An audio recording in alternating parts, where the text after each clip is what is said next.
So welcome back to another IMF video podcast.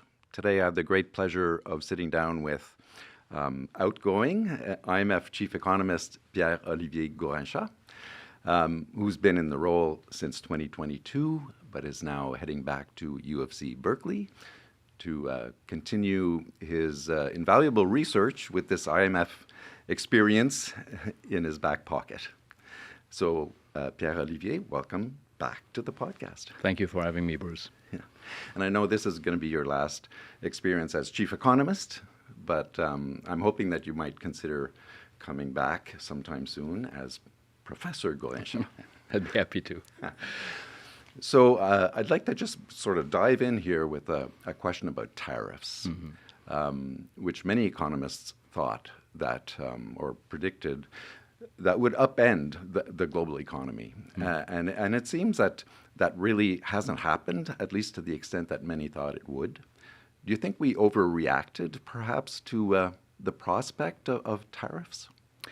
I wouldn't say that we overreacted. I mean, we at the fund, I think we were in a good place when I look back. We were sort of at the milder end of the downgrades that everyone was doing in 2025, in April of 2025, after the announcement of the set of unilateral tariff imposed by the U.S. on pretty much every country out there. And then the rest of the year, even compared to our own reference forecast as of April 2025, we've been revising up throughout 2025. But there are a number of reasons for that.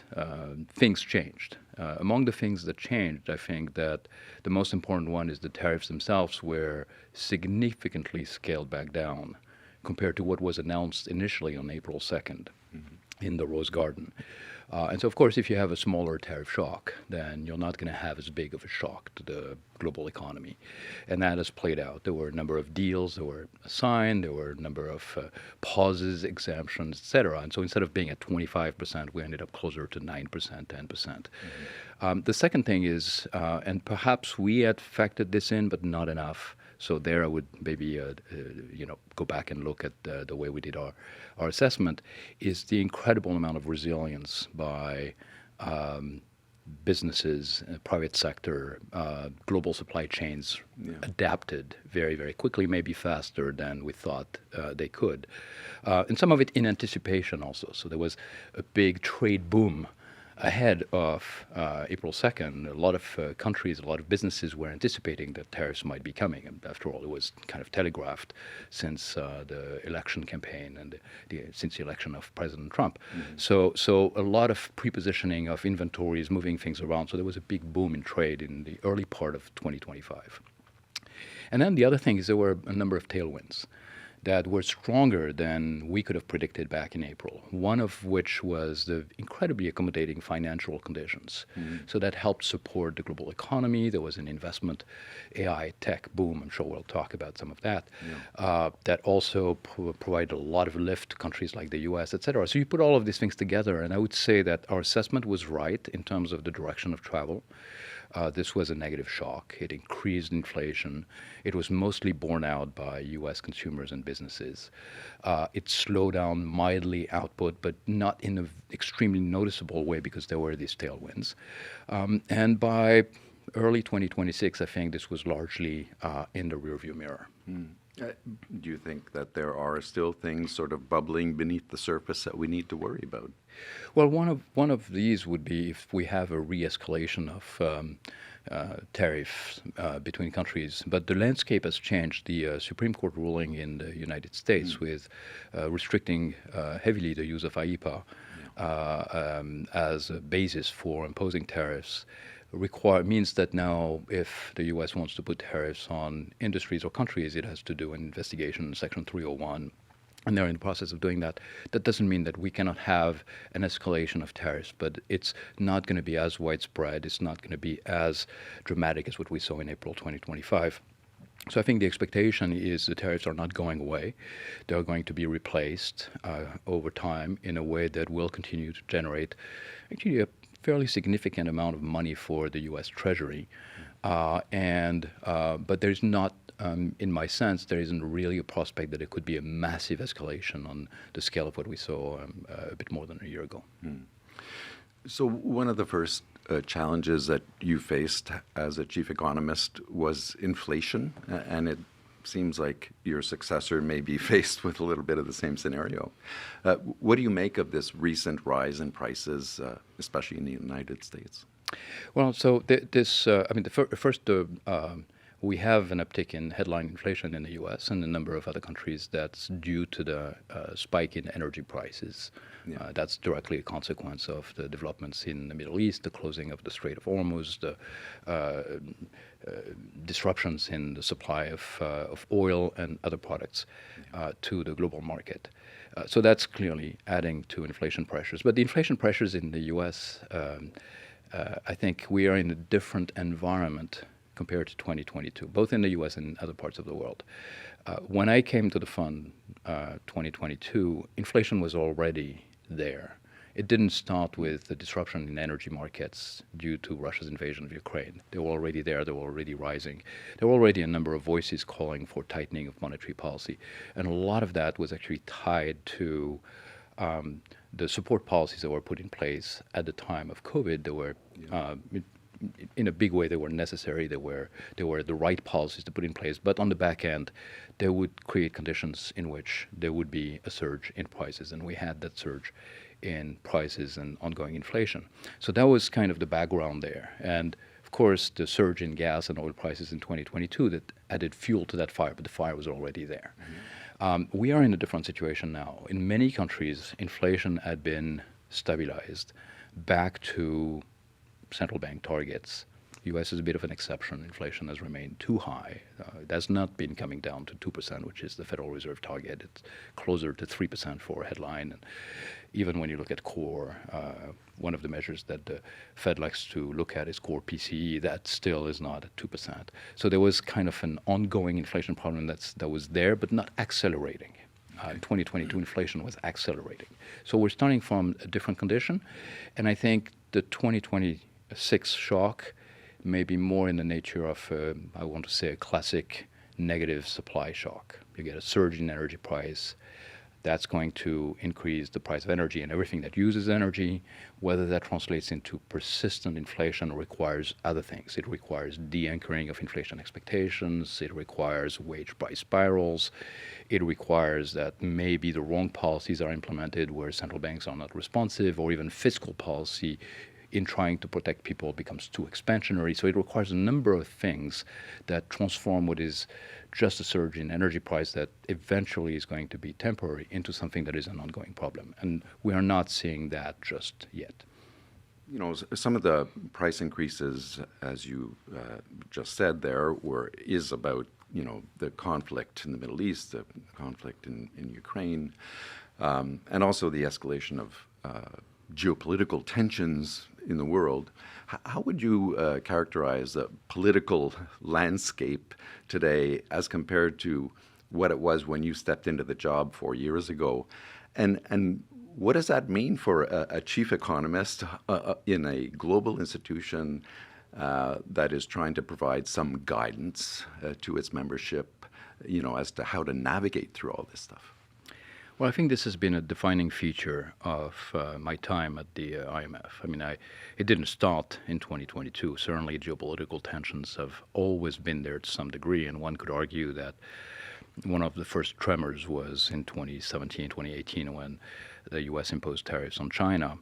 But certainly, the Russian invasion of Ukraine, the trade war, the conflict in the Middle East, all of these things are, I think, a sign of a world in which geopolitical forces are really shaping the world we live in. So it's really a defining feature. Remember back in 2022, I wrote a piece for Finance and Development where I talked about the tectonic plates of geopolitical forces, that, you know, things could look quiet for quite some time, but then you get a jolt, you get the equivalent of an earthquake, and it ripples far and wide. And I think we've seen a number of these ripples, and we're going to continue to see that. So the world we live in, this shock-prone world, it's a consequence of these geopolitical tensions rising. I mean, not all shocks are the result of geopolitical tensions, but many of the ones we've had in the last 4 years are the consequence of these tensions.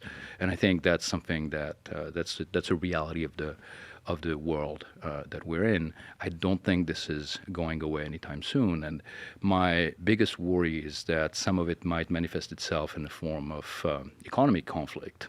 A trade war is a form of economic conflict, but some of these manifest themselves in the form of actual conflict, wars, and that can have much larger impact and consequences on livelihoods and welfare. Yeah, and maybe more specifically, I mean, what do you think is the impact of this disengagement between economic powers? You know, in that geopolitical, those geopolitical tensions are driving some disengagement, and I'm thinking mostly about the U.S. and China. What do you think is the impact of that? Well, the background here is really that the world is becoming multipolar. We've lived through most of the post-war period. I mean, we had blocs for a while. Of course, there was a Soviet bloc and there was a Western bloc. The Western bloc was unipolar, was dominated by the U.S. Then the period after the collapse of the Soviet Union, the world became truly unipolar. There was Pax Americana, if you want. There was a form of acceptance of the norms and rules and institutions that were developed by the West and were championed by the U.S. But I think since 2000, 2010, and the rise of China as a major economic power in the world, there is the necessity of a rearrangement of how power is shared, how everything is organized. And I think a lot of the earthquakes and tremors, etc., these tectonic plates are related to that reorganization of the global order. And so that's the multipolarity that is emerging. We are witnessing the birth of this multipolarity, and it's painful. And we are seeing conflict of various kinds emerging as a result of that. Now, the biggest challenge going forward is how we deal with this multipolarity, take it as a given. We're not going to roll it back. Take it as a given and organize how we work, how we function as a global economy, as a system in that multipolar world. So we can keep it integrated or it can become more fragmented. That's the choice. The choice is not whether we stay multipolar or not. That is not something that we control. We want other countries, we want other powers to be there and emerge. That's part of what it means to be catching up and to be growing and becoming developed economies, is you have your seat at the table. And so the question is how we arrange that new world. Absolutely. So shifting gears a little here, AI is something that sort of took off in the middle of your term as chief economist. And it's certainly, as you alluded to a little earlier, it's driving a huge tech boom. But some economists would argue that the AI factor is being exaggerated in the economy. So to what extent is AI supporting the economy today? And is it possible that, the promise of AI is actually masking, deeper problems within the global economy? Well, there are two sides to this. One is I would want to say this is the demand side. So the fact that AI at this point has tremendous potential, we all agree on this. We use it. I'm sure you use it. I use it. We're awed. And let's just step back and think that 4 years ago this didn't exist in that shape, and the way it is already helping us is tremendous in a lot of the things we do. But it is not yet something, to your point, it's not yet something that we see as generating tremendous productivity gains. So when we look at the economies where you have the biggest deployment of AI, and of course the US is one of them, but other advanced economies as well, we are not seeing, we're seeing strong productivity in the US, but I don't think we can ascribe it to the most recent development of AI. There is productivity in services, there is productivity in various things. It may be related to tech more broadly, but not clear that it's related to what happened with the development of large language models and chat GPTs and all the subsequent models that everyone thinks of when they think about AI. That has not yet seeped into the fabric of the economy at a level where you can see it in the national statistics. It may happen. Everyone hopes it will happen. I'm pretty confident it will to some degree. And there's a lot of discussion about how big it could be, but we haven't seen it just yet. But what we're seeing very clearly right now is the investment boom that is related to AI. So that is in anticipation of these productivity gains. There is tremendous investment, data centers, hyperscalers, the demand for chips is off the charts. That is giving a boost to the economy just on the demand side. It's not on the productivity side, it's on the demand side. There's just tremendous amount of investment in that sector. It's sucking in capital from around the world. You can see foreign investors very excited about having a share of the pie, investing in some of these companies that are involved in AI. So we're seeing all that excitement that generates, stock market gains, that generates wealth. That wealth generates consumption. That's another layer in terms of the demand side. So I think right now the effects are mostly on that demand side, and that's certainly boosting the U.S. economy. It's boosting economies in Asia that are very plugged into the AI tech supply chain. Maybe less so in other parts of the world that are not as involved. The promise is eventually it's going to transform the way we do things. The way we produce knowledge, the way we invent things, the way we process things, and we're going to become better at doing things, and that's what productivity gains mean. But I think we don't have really a good sense of what shape this will take. We don't have a good sense of what shape this will take when we look at labor markets. What kind of jobs are going to be displaced? I mean, we hear stories about, well, maybe AI means we don't need coders anymore.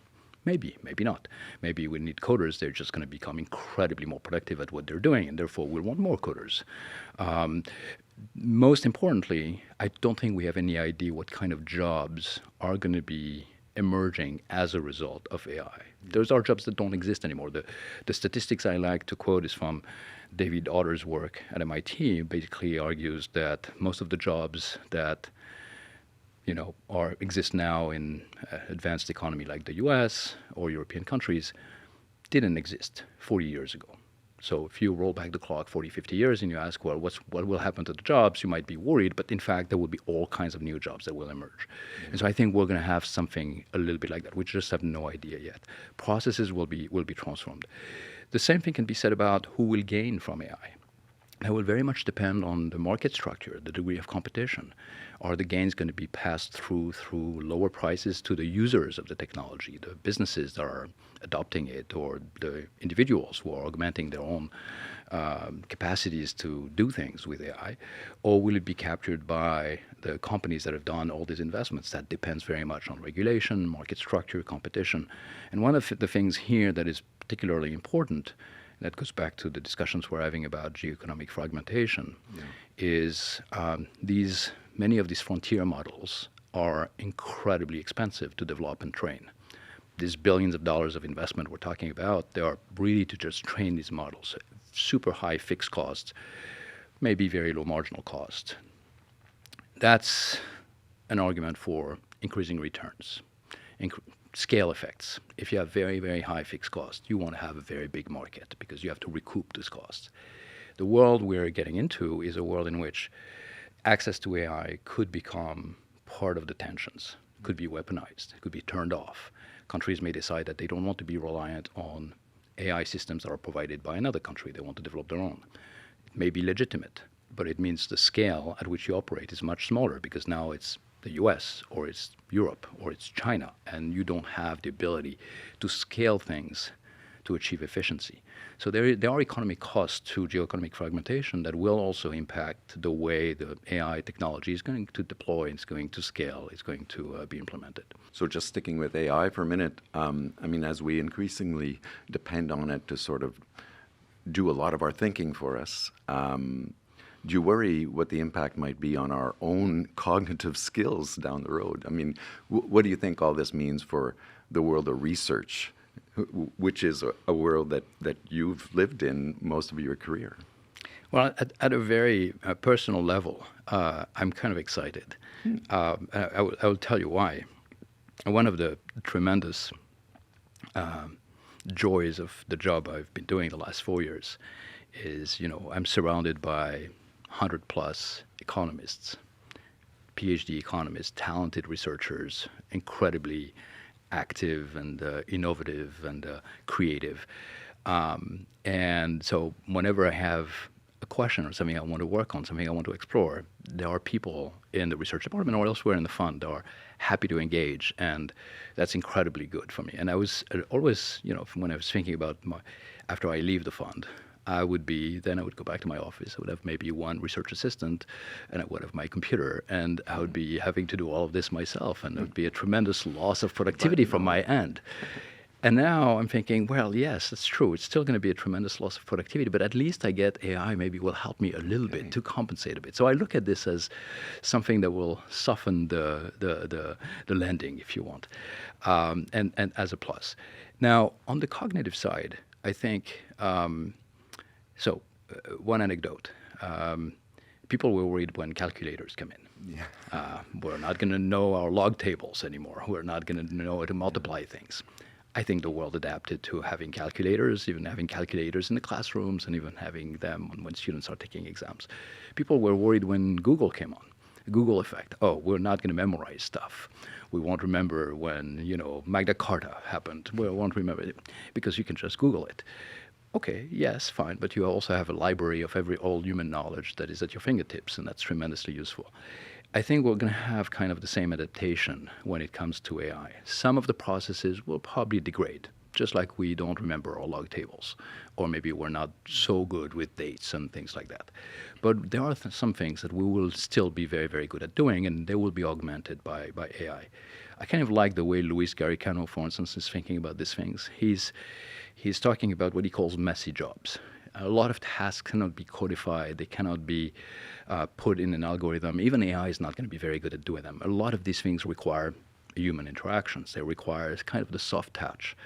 And humans are kind of needed for that. So we're going to see a displacement of activities. I'm not saying it's going to be easy.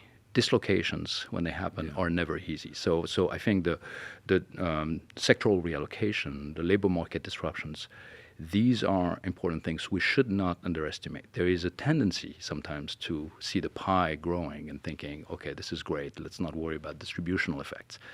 But what will happen is certainly there will be jobs that are destroyed, there will be livelihoods that are impacted, and that can be complicated. And if it happens very fast, then it can be very complicated. So the speed, the scale, those are things we want to be careful about. But the direction of travel and where we're going to be going, I don't think that it will make us dumber in a systemic sense. I don't think it will make us unemployed in a systemic sense. I think we'll end up having productivity gains. So you've studied many things at a very deep level, but and for a long time, and one of those things is dollar dominance. Given what you've experienced in your role as chief economist here, do you see a day anytime soon where, the reserve currency of choice will be something other than the dollar? Well, certainly not quite yet. I mean, the interlocking forces that are putting the dollar in the position it is now are still very, very strong. And I don't think they are changing in any meaningful way. I mean, there are small changes, but really nothing that is too worrisome. But if I come back to the question of the multipolar world, I think ultimately that is the key question. A multipolar world that is a fragmented world cannot rely on just the dollar as the dominant currency, whether for payments, for reserves, for anchoring one's own currency, for issuance in international markets, invoicing, all of these things. A fragmented world fragments, and if it fragments on trade, it will fragment on all these other dimensions as well. So the only way for the dollar to ultimately retain its dominant status in the world, which is really very, very strong right now, is if that multipolar world remains an integrated world. It has to remain integrated on trade. It has to remain integrated on payments, on access to dollar assets.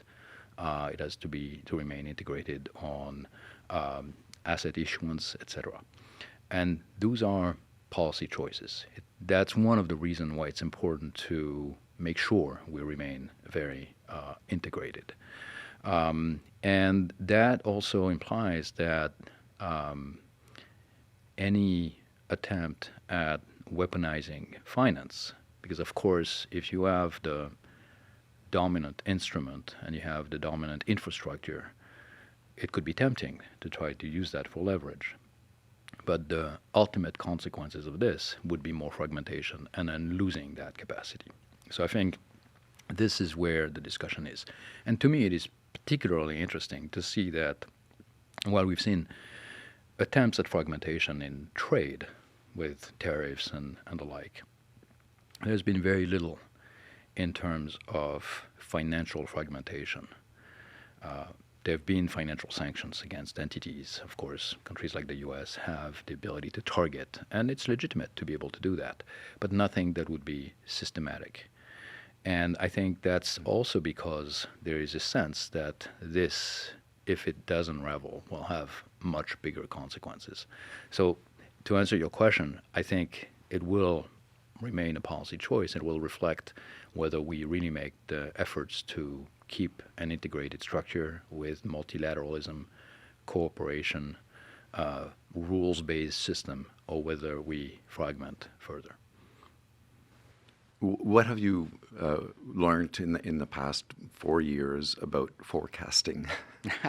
and with that in mind, where do you think this is all going? Like all the technology, all the trade tensions, the weakening of institutions in some cases. Where is this all going? Well, so first on forecast, I could start by paraphrasing Yogi Berra. Forecasting is hard, especially if you're thinking about the future. I've learned a lot about that side. When you come from academia, forecasting is like the poor parent of academic research. No one really does. It's not viewed as glamorous. It's not viewed as interesting, sort of predicting the next growth number for the U.S. or anything like that.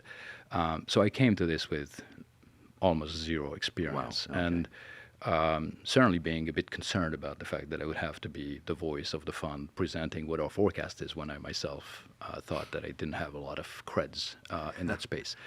But we have fantastic teams, and I learned by working with them. And I guess the most important thing for me, and this is what I learned from the work with the WEO and the World Economic Outlook, is a lot of forecasting isn't about the number. It's not about whether it's going to be 2.7, 2.8, 2.9. It's really about the story. It's really about how you come to that. What are the forces that are driving that number? We're talking about tariffs versus AI, financial conditions. It's when you put these things in the mix and you try to unpack what's the direction of travel, what is dominating. And then from there, what's useful with forecasting is not so much the number itself either, is what it means for policy. At the end of the day, I think our role at the fund is not to come up with some oracle about where the global economy is going. But it's also about saying, okay, well, if we go in that direction, this is what, if you're country A, you should be doing this, this, and this. And if you're country B, well, maybe for you the situation is a bit different. You should think about doing that, that, and that. And you can only make that assessment if you understand the underlying forces. Mm-hmm. So a lot of the exercise is around that. And for instance, when in April we decided we didn't have a baseline because the proximity of the war in the Middle East to our round of projections was, it was very, very close, so we didn't have a lot of time to digest and think about what was happening. So we decided to have 3 scenarios. But we didn't organize these scenarios in terms of what if the shock is bigger this way or bigger that way. We organized it by thinking, okay, well, what configuration of shocks would lead us to a different policy advice in a different space where, for instance, monetary policy would really have to tighten because now the shock is impacting inflation in a way that central banks can't ignore. Or what if financial conditions become so degraded that now we have to think differently about both fiscal and monetary policy. And so the scenarios were entry points into policy discussions as opposed to just numbers that we want to compare, and one is big and one is small. And I think that way of thinking about forecasting to me is much richer and much more related, I think, to my own comparative advantage, which is to kind of think about underlying drivers. So any words of wisdom for your successor? Like, is there anything that you wish you would have known walking into this job? I don't think I have words of wisdom. I think the fund is a tremendous place. I think when I came in, I received incredible help in thinking and learning, and I think he or she will be in the same position. And I wish that person, to have a run that is as fun and enriching as the one I had. Pierre-Olivier Gourinchas has been the Chief Economist at the IMF since 2022 and is now heading back to academia in sunny California. Thanks for everything you've done here. I know people will miss having you around, and I wish you all the best. Thank you very much, Bruce.